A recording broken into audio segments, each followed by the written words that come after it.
Em 6 de fevereiro de 1996, um Boeing 757-200, código de chamada Birgen Air 301, sofreu um acidente fatal após decolar de Porto Plata, na República Dominicana. A investigação apontou que, devido a uma possível obstrução do tubo de Pitot, leituras errôneas de velocidade foram apresentadas à tripulação imediatamente após a decolagem, provocando confusão entre os pilotos quando o velocímetro do 1P indicava sobrevelocidade e o do 2P mostrava que a aeronave se aproximava do stall. Diante das indicações conflitantes, a tripulação optou por reduzir o empuxo dos motores, acreditando na indicação de sobrevelocidade e temendo ultrapassar os limites da aeronave. Porém, essa ação desencadeou uma condição abrupta de stall, seguida de perda de controle em voo, até que o avião colidisse com o mar. Infelizmente, o desfecho não foi diferente para o voo Air France 447 em maio de 2009, quando a aeronave engajou em uma sequência de eventos que culminaram com sua colisão com o mar após a perda de confiabilidade das informações dos velocímetros, devido à provável formação de cristais de gelo na tubulação dos pitôs. Eventos como esses destacam a importância de entender como o sistema anemométrico de uma aeronave funciona e que tipo de cuidados devemos ter em sua operação, ao interpretar as informações que ele nos apresenta. Por isso, hoje vamos tratar de um assunto primordial à aviação, que é a anemometria. Foi 8, boa tarde, o prova 2 a 3, pode esperar da Bravo, pronto. Ferramenta na direita, confirmada, 270 para estável, estável. Aguardando para a entrada, vamos para a entrada 3, 2, 1, top. Anemometria etimologicamente significa medição do vento. Na aviação, esse conceito se relaciona ao vento relativo decorrente do deslocamento da aeronave no espaço e de quem ultimamente a aeronave vai depender para a geração de forças e momentos de controle. Para analisar esse vento, vamos primeiro entender o cenário onde ele surge, que nada mais é que a nossa atmosfera terrestre.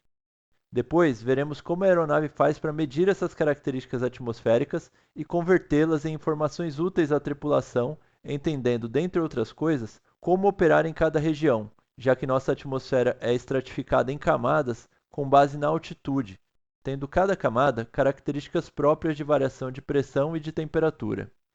No caso, a região onde a maioria dos voos convencionais ocorre encontra-se na troposfera, que é uma região limitada até quase 36 mil pés. Algumas aeronaves chegam a adentrar na tropopausa, com envelopes que vão até 40 mil pés. Já alguns projetos específicos chegam a operar em altitudes ainda superiores, ingressando na estratosfera. Vamos analisar então como se comporta o nosso fluido de interesse, que é o ar, nessa região de maior frequência de operação. Dentro da troposfera, a temperatura do ar assume um determinado valor e tende a decair linearmente até que na tropopausa assume um valor constante. Esse é um comportamento praticamente análogo para a pressão atmosférica, baseado nos dados que se detêm atualmente na modelagem física empregada. A temperatura é uma propriedade que representa o grau de agitação das partículas, representando a quantidade de energia interna armazenada dentro do fluido. Conforme a altitude aumenta, essa energia decai, reduzindo a temperatura. O modelamento atual preconiza uma queda de 6,5 graus a cada 1.000 metros de subida, que equivale a quase 2 graus por 1.000 pés de altitude. Já a pressão atmosférica é uma medida de distribuição de força média por área. Se considerarmos um elemento diferencial de volume dentro da atmosfera, temos um diferencial de pressão dP entre a área inferior e superior. Esse diferencial pode ser descrito por uma relação com a densidade do ar, a aceleração da gravidade e o diferencial de altura do volume, de modo que o incremento de altura provoca uma redução da pressão. Por isso, no modelamento atmosférico da troposfera, a pressão decai com a altitude. Nesse contexto, foi proposto um modelamento atmosférico tratando o ar como um gás ideal, em que, a 0 pés de altitude, associou-se a pressão atmosférica de 1013,25 milibar, para uma temperatura de 15 graus Celsius. E dada a aceitação desse modelo pela comunidade internacional, essa configuração foi chamada de Atmosfera Padrão Internacional, ou ISA, de International Standard Atmosphere. O objetivo era padronizar uma atmosfera de referência que servisse de base de comparação para eventuais alterações atmosféricas e como elas poderiam afetar o comportamento do objeto em estudo, no nosso caso a aeronave e o ar. Porém, Para comparar, precisamos antes de tudo medir a influência das condições atmosféricas no comportamento da aeronave, e para isso empregamos os instrumentos de bordo. Uma das coisas mais fascinantes em uma aeronave é a quantidade de sistemas integrados que devem ser gerenciados ao mesmo tempo pelos pilotos. Para a operação desses sistemas, a tripulação se vale de indicadores que podem estar expostos em mostradores analógicos ou estão condensados em telas coloridas e mais interativas. Focando nos instrumentos essenciais da navegação aérea, vamos entender o princípio de funcionamento de dois instrumentos que vão balizar todas as atividades do voo, que são o velocímetro e o altímetro. As informações prestadas por esses dois equipamentos vão ditar os limites, regras de operação e vão garantir, em última instância, a segurança do voo. Sendo assim, vamos explorar primeiro o altímetro e compreender o que de fato o sistema mede e o que um instrumento indica. Quando estamos voando, o terreno abaixo da aeronave é frequentemente irregular, seja pela presença de vales, montanhas, edificações ou depressões. Portanto, se quiséssemos determinar a altura da aeronave em relação ao solo, esse valor estaria constantemente sendo alterado, como por exemplo uma aeronave voando sobre uma cadeia de montanhas. Por isso, o referenciamento vertical baseado na altura em relação ao solo seria inviável. Sendo assim, elas são referenciadas verticalmente em altitude, que nada mais é que a altura em relação a uma mesma referência para todos os tráfegos. Essa referência, no caso da aviação, é o nível médio do mar. Assim, aeronaves com a mesma altitude de fato estão na mesma posição vertical, o que facilita a separação em relação a outros tráfegos e a obstáculos. Porém, vejamos agora alguns pontos cruciais para que essa separação seja efetiva. Primeiramente, vamos entender a operação do altímetro. Esse instrumento é usualmente graduado em pés e indica a altitude do piloto em relação a uma pressão de referência inserida no ajuste de altímetro. Aqui vai um primeiro dado importante, que é o fato de, apesar do altímetro indicar a altitude, o que de fato é medido pela aeronave é a pressão estática da atmosfera local. Ela é medida por sensores específicos chamados de tomadas estáticas, que podem ser independentes ou associados a outro medidor de pressão, que é o tubo de Pitot, recebendo o conjunto o nome de Pitot estático nesses casos. Para entender o que é a pressão estática, vamos considerar uma aeronave parada dentro da atmosfera terrestre.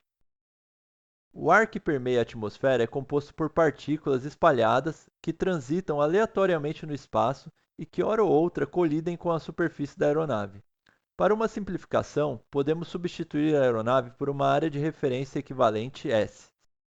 Se a cada impacto tomarmos a componente normal, a superfície da força decorrente da colisão, e determinarmos um valor médio da força resultante, podemos calcular qual seria a distribuição média de força pela área, que é justamente o conceito físico de pressão.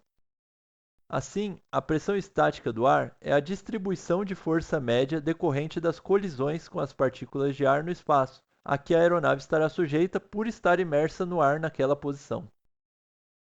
Dessa forma, para se traduzir essa pressão em altitude, o que se fez foi medir a pressão atmosférica do nível do mar e associou-se aquele valor com 0 pés. Assim, qualquer valor diferente de pressão atmosférica é comparado à pressão ao nível do mar, e por meio de uma relação matemática, a diferença de pressões é convertida em altura. Logo, como vimos na modelagem da atmosfera padrão, acima do nível do mar a pressão diminui, indicando um acréscimo de altitude. Isso ocorre, dentre outros fatores, porque mais baixo a aeronave sofre um determinado número de colisões das partículas do ar. Com o acréscimo da altitude, o ar fica mais rarefeito, diminuindo o número de partículas em um mesmo volume, ou seja, diminuindo a sua densidade. Assim, diminuem também o número de colisões, reduzindo a força média do impacto sentido pela aeronave e, por consequência, diminuindo a pressão estática. A relação entre a pressão de referência, aqui chamada de ajuste de altímetro, e a pressão atualmente medida pela aeronave, dentro da troposfera, pode ser expressa pela seguinte relação matemática. A dedução dessa equação extrapola o escopo do vídeo, mas se tiverem interesse, deixem nos comentários que eu gravo um vídeo explicando os passos de como chegar nessa relação. Aqui, T0 é a temperatura ao nível do mar na atmosfera ISA, que equivale a 15 graus Celsius ou 288 Kelvin aproximadamente. A é a taxa de queda da temperatura com a altitude. G é a aceleração da gravidade local e R é a constante dos gases ideais dividida pela massa molar do ar. Fica fácil perceber com essa relação matemática que se a aeronave voa em uma determinada pressão atmosférica, mas com ajustes diferentes, sua altitude indicada será diferente. Por exemplo, se tomarmos a pressão de 783,2 millibar, com um ajuste de 1015 millibar, temos uma indicação de 7.000 pés.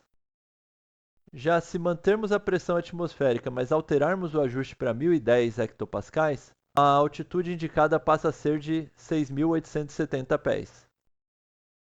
Por isso, a consciência situacional do piloto sobre o ajuste inserido é fundamental à segurança do voo.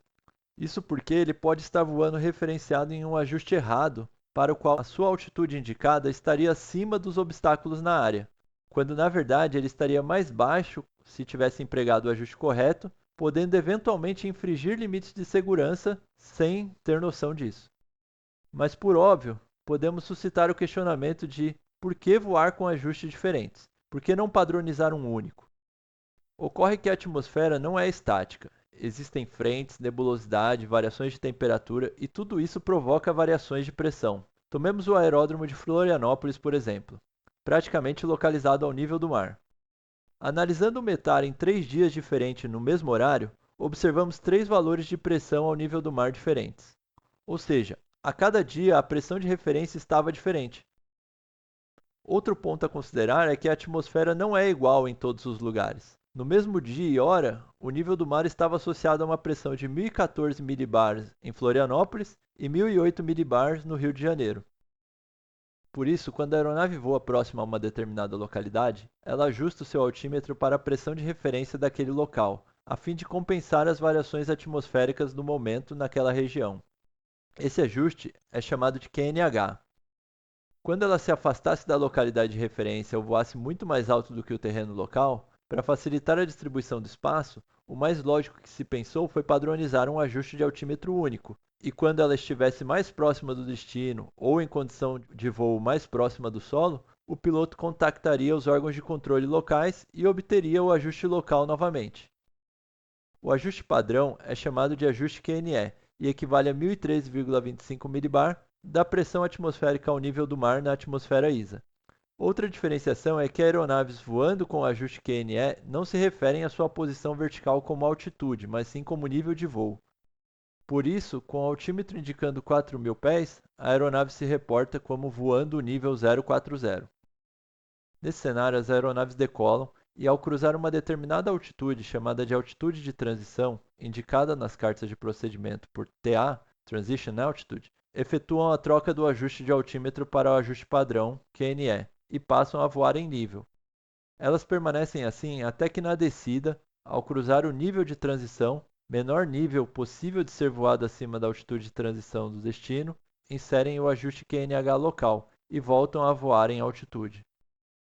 Agora que definimos que o altímetro mede é a pressão estática e que ele transforma isso em altitude por meio de uma relação matemática que usa um valor de referência para a pressão ao nível do mar, chamado de ajuste de altímetro, vamos entender o nosso outro instrumento afetado pelo escoamento do ar, que é o velocímetro. O velocímetro é um instrumento que vai fornecer aos pilotos os dados primários de velocidade, usualmente empregando a escala de milhas náuticas por hora, chamada de nós. No caso do altímetro, vimos que as tomadas estáticas medem essencialmente a pressão estática do ar. O velocímetro é também um tradutor de uma medida de pressão, mas nesse caso é o que chamamos de pressão total medida pelo tubo de Pitot. Para entender o que é a pressão total, vamos considerar a aeronave no solo, parada, exposta inicialmente somente à pressão estática. Ao iniciar o ganho de velocidade, a pressão percebida torna-se maior do que a pressão estática puramente, pois as colisões com as partículas de ar passam a ocorrer com mais energia devido ao movimento relativo entre a aeronave e o ar. Esse aumento de pressão percebida em relação à pressão estática é o que usualmente chamamos de pressão dinâmica, e ele provém de uma maior quantidade de movimento no instante do impacto com as partículas do ar. É importante ter em mente que o tubo de Pitot ou Pitot estático não mede a pressão dinâmica, mas sim o que chamamos de pressão total. Se idealizarmos uma partícula de ar chegando à entrada do Pitot com uma velocidade v, ela se desloca por dentro do tubo até colidir com o êmbolo do sensor. Nessa colisão, instantaneamente a velocidade da partícula vai a zero. A pressão total é a distribuição de força sentida pelo êmbolo na colisão no instante que a velocidade vai a zero, considerando que a partícula teve reduzida a sua velocidade sem perda de calor no processo. Esse é um processo idealizado, mas possibilita correlacionar as pressões de modo que a pressão total é a soma das pressões atmosférica e dinâmica. Assim, pode-se obter a pressão dinâmica a partir da diferença entre as pressões atmosférica e total medida pelos sensores da aeronave. Por isso, alguns sensores mais modernos acoplam junto ao pitot um sistema de tomadas estáticas unindo os dois sensores em um. Outros derivam a medida de pressão estática feita pelas tomadas estáticas para o velocímetro também. Modelos mais modernos que envolvem computadores de bordo recebem os sinais dos diferentes sensores possíveis de serem empregados e executam as conversões necessárias, distribuindo as informações para os sistemas pertinentes. De toda forma, o que os instrumentos fazem é aplicar relações matemáticas para determinar a velocidade da aeronave a partir das pressões aferidas. No escoamento subsônico, abaixo da velocidade do som, usa-se a equação de Saint-Venant, e para deslocamentos supersônicos, aplica-se a equação de Lord Rayleigh. Nessas equações, γ é uma constante que advém do fato de tratarmos o ar como um gás perfeito. ρ é a densidade do ar. A relação de velocidade dividida por velocidade do som nada mais é que o número de Mach. Nos moldes como estão expressas as equações, a velocidade obtida é o que chamamos de velocidade aerodinâmica, ou velocidade verdadeira, ou TAS, de True Airspeed. Esse valor representa a magnitude da velocidade relativa entre a aeronave e a massa de ar que passa por ela.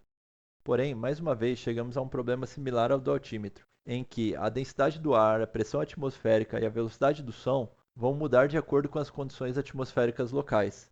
Aeronaves mais modernas solucionam isso empregando um computador de bordo para fazer os cálculos. Porém, para pequenas aeronaves, o custo desse equipamento não compensaria. Por isso foi preciso pensar em algo mais prático para minimizar o número de variáveis. Nesse sentido, a primeira solução proposta foi padronizar um valor de densidade padrão, eliminando o problema da compressibilidade. O fenômeno da compressibilidade ocorre pois, conforme a aeronave ganha velocidade à frente, ela provoca uma perturbação do ar, de modo que as partículas perturbadas passam a ganhar velocidade e se aproximam daquelas na região do escoamento não perturbado. Isso é equivalente a uma compressão do ar à frente da aeronave, alterando o valor da densidade do ar local. Em um escoamento incompressível, isso não ocorreria, permanecendo a densidade constante ao longo da trajetória. Dessa forma, surgiu o conceito de velocidade equivalente, ou EAS, de Equivalent Airspeed, que corresponde à velocidade real corrigidos os efeitos de compressibilidade, representado na equação pelo fator sigma. Sigma equivale à razão entre a densidade local e a densidade padrão adotada, que para fins de universalização é a densidade da atmosfera ISA ao nível do mar, de 1,225 kg por metro cúbico de ar. Essa relação de densidades pode ser escrita em função do número Mach, originando a seguinte curva. Fato é que, por menor que seja a velocidade, há efeitos de compressibilidade. Porém, posto que os efeitos têm pouco impacto em baixas velocidades, considera-se tolerável erros de até 5% na densidade. Por isso, em velocidades abaixo de Mach 0,3, pode-se considerar o escoamento como praticamente incompressível. Já acima de Mach 0,3, o escoamento é compressível. Um pequeno adendo no estudo de helicópteros é que as máquinas operam usualmente em regimes de velocidade abaixo de Mach 0,3, portanto incompressível. Contudo, para analisar as pás do rotor e os efeitos a que estão expostas, devemos ter em mente que elas operam em velocidades maiores dada a velocidade de rotação e não só de translação, operando essas pás já dentro do regime compressível. Dessa forma, se fizermos as substituições apropriadas, obtemos as seguintes relações. Porém, ainda resta o problema da pressão estática, que também varia. Por isso, foi padronizado também um valor para a pressão estática de 1013,25 mbar, que é a pressão do nível do mar na atmosfera ISA.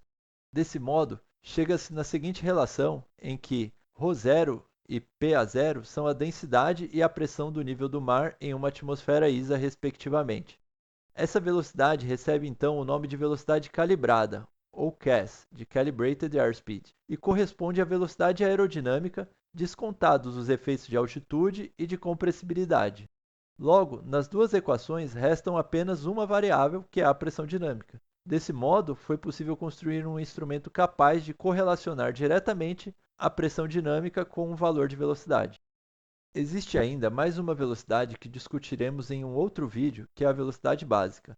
Ela corresponde à velocidade calibrada acrescida de erros advindos da perturbação no campo de pressão decorrente da presença da aeronave. Mas por agora vamos generalizar os erros e considerar outras interferências possíveis de existir decorrentes de pequenas falhas de fabricação, paralaxe e afins. Se contabilizarmos tudo isso, obtemos a velocidade efetivamente lida pelo piloto no instrumento, que chamamos de velocidade indicada, ou IAS, de Indicated Airspeed. Por isso, a maioria dos modelos de aeronaves apresenta uma carta de calibração do velocímetro correlacionando diretamente as velocidades calibrada e indicada. Agora, conseguimos compreender por que, ao voar uma mesma velocidade indicada em altitudes diferentes, obtemos velocidades de deslocamento diferentes. Nas duas situações apresentadas, se descontarmos a velocidade do vento de 17 nós, obtemos as respectivas velocidades verdadeiras. Os dois voos foram realizados em uma atmosfera ISA. Note que no caso da esquerda, por estar voando praticamente ao nível do mar, a velocidade verdadeira equivale justamente à velocidade indicada, dada a ausência de efeitos de altitude e pouca influência da compressibilidade. Aproveitando o ensejo, vamos explorar o que seria a ground speed, ou velocidade de deslocamento no solo. A aeronave durante o seu deslocamento está sujeita à presença de ventos atmosféricos, de modo que se o vento é de cauda, dizemos que ele empurra a aeronave, e fazemos uma soma da velocidade verdadeira com a velocidade do vento, resultando em uma velocidade de deslocamento total maior que a velocidade verdadeira. Já se o vento é de proa, dizemos que ele segura a aeronave, resultando em uma velocidade de deslocamento total inferior à velocidade verdadeira. É essa velocidade que emprega-se nos cálculos de navegação, posto que ela representa o efetivo deslocamento da aeronave em relação ao solo, por isso sendo chamada de Ground Speed ou GS. Contudo, é importante destacar que essa é uma soma vetorial de velocidades, de modo que em situações em que o vento não esteja alinhado com o eixo de deslocamento, ele deve ser decomposto para a obtenção das componentes de velocidade em relação ao eixo de deslocamento. Nesse cenário, nota-se que no eixo longitudinal obtém-se a ground speed, porém no eixo lateral a aeronave sofre a ação de uma componente de velocidade que provoca o seu movimento lateral, culminando em um vetor velocidade resultante desalinhado com o eixo desejado de deslocamento. E isso faz com que a aeronave derive lateralmente em relação ao eixo de deslocamento desejado. Dessa forma, o que se faz é aplicar uma mudança de proa que gere uma componente lateral de velocidade em relação ao rumo de deslocamento, capaz de anular a componente lateral da velocidade do vento. Assim, o vetor velocidade resultante fica alinhado com o eixo, sendo essa a direção que a aeronave vai efetivamente se deslocar, o que chamamos de rumo do deslocamento. Já a direção para onde o nariz aponta chamamos de proa. Sumarizando então, IAS é a velocidade que o instrumento mostra. Se removermos eventuais erros de leitura na medida, chegamos na velocidade calibrada, que seria a velocidade que a aeronave teria se estivesse voando em uma atmosfera padrão no nível do mar. Considerando apenas os efeitos da altitude do voo, obtém-se a velocidade equivalente. Se incluirmos além disso os efeitos da compressibilidade, chega-se na velocidade aerodinâmica, a qual pode ser somada vetorialmente com a velocidade do vento para a obtenção da ground speed. Agora que já discutimos sobre medições de pressão, vamos abordar uma outra característica do ar, que é a temperatura. Esse parâmetro afeta diretamente o desempenho da aeronave, por isso pode alimentar diversos outros sistemas para cálculos de performance. A depender da aeronave, ela pode empregar diferentes sensores, como um sensor de temperatura total ou um sensor de temperatura estática. O conceito de temperatura total é praticamente análogo à definição de pressão total, que é a temperatura da partícula do ar no instante em que ela atinge a velocidade nula advinda da colisão com o êmbolo da sonda, considerando um processo adiabático. Ela pode ser relacionada com a temperatura estática pela seguinte relação, sendo que alguns equipamentos mais modernos já apresentam os dois valores à tripulação. Como vimos anteriormente, com o incremento de altitude, para uma mesma velocidade indicada, a velocidade verdadeira aumenta em decorrência dos efeitos de altitude e compressibilidade. Vamos considerar uma velocidade indicada de 250 nós e verificar o valor correspondente da velocidade verdadeira ao longo da troposfera em uma atmosfera ISA. Sabemos que a velocidade do som pode ser escrita pela seguinte relação: sendo γ e r constantes, observa-se que a velocidade do som depende exclusivamente da temperatura nessas condições. Como discutido anteriormente, a temperatura decai com o aumento da altitude na região estudada. Vamos assumir que desejamos voar em um Mach determinado, por exemplo, 0,68. Podemos escrever a velocidade verdadeira em função da velocidade do som nessa condição, que será, em última instância, também uma função da temperatura. Logo, nota-se que conforme a altitude aumenta, a velocidade verdadeira decai por essa expressão. O ponto em que a velocidade verdadeira se iguala pelos dois métodos de cálculo recebe o nome de crossover altitude, que é a altitude a partir da qual a aeronave passa a voar referenciada em Mach em vez de velocidade indicada. Note que no exemplo empregamos um Mach aleatório, logo essa altitude vai variar de acordo com o Mach de interesse, e isso é bastante usado, dentre outras coisas, para definir o envelope de velocidades da aeronave. Com isso, as propriedades que caracterizam a atmosfera em que a aeronave está imersa durante o voo podem ser completamente definidas, ditando a partir daí as expectativas de comportamento dos sistemas. O entendimento da operação da instrumentação embarcada e como ela interage com as condições ambientais locais vai ter influência direta sobre um desempenho mais eficiente da aeronave. Por isso, aprofundar-se nesses conceitos e aplicar corretamente os ajustes e cálculos pertinentes é crucial para a operação e contribui diretamente com a segurança em qualquer condição de voo. Se você gostou desse conteúdo e tem interesse em mais vídeos como esse, não esqueça de curtir o vídeo, compartilhar o conteúdo e se inscrever no canal. Muito sucesso e bons voos!